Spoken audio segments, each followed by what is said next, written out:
Hi guys, welcome back to a new episode of Finance and Crypto Guide. Today in this video, I'm going to show you how you can update your Zipmex application on your device. Keep watching the video till the end. To update your Zipmex application on your device, firstly go ahead and launch open your Play Store. On the search box at the top, type in Zipmex and make a search.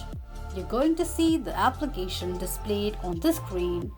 Here, as you can see, there's no update available in my case, so I won't be able to update my application.